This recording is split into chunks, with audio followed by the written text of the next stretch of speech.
J'ai l'honneur de vous présenter ce jour le projet de loi portant autorisation de la prorogation de l'état de siège dans les provinces de l'Ituri et du Nord Kivu. Cette démarche est une exigence constitutionnelle qui trouve son fondement dans les dispositions de l'article 144 alinéa 5 de la Constitution du 18 février 2006, telle que modifiée à ce jour.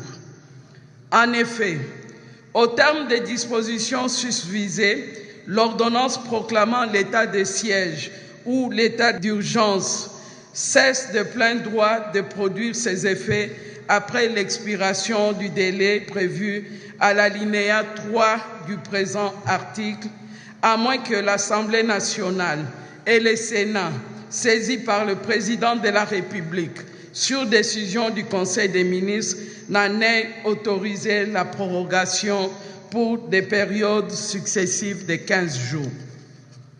Comme on le sait tous, ces 2 dernières semaines, les violences se sont aggravées dans le territoire de Rutshuru, en province du Nord Kivu, en raison des affrontements intenses entre les éléments de nos forces armées et ceux du mouvement terroriste du M23 appuyé par le Rwanda.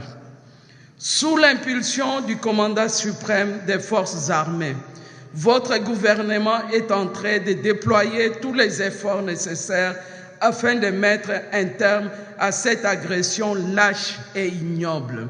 Cette situation a, à l'instar de tous les conflits armés, jeté beaucoup de nos compatriotes des localités appuyées par le Rwanda.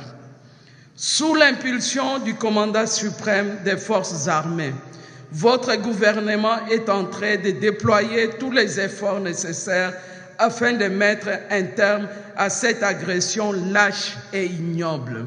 Cette situation a, à l'instar de tous les conflits armés, jeté beaucoup de nos compatriotes des localités concernées par ces affrontements dans l'errance du fait du déplacement massif de la population. Il importe que la paix et la sécurité dans la région soient vite rétablies et dans l'entretemps, une équipe gouvernementale a été dépêchée afin de prendre des mesures d'assistance humanitaire au profit de nos populations déplacées. Honorable président de l'Assemblée nationale, honorables membres du bureau, honorables députés nationaux, le gouvernement se fonde sur tout ce que j'ai dit supra pour solliciter la prorogation de l'état de siège dans les provinces de l'Ituri et du Nord Kivu. Le projet de loi que j'ai donc l'honneur de soumettre à l'adoption par votre auguste Chambre comporte, outre l'exposé des motifs, 3 articles. Le premier article est relatif à l'autorisation des prorogations de l'état de siège. Le deuxième article a trait à l'abrogation des dispositions antérieures. Le 3 et dernier article se rapporte à son entrée en vigueur. Je vous remercie, honorable président.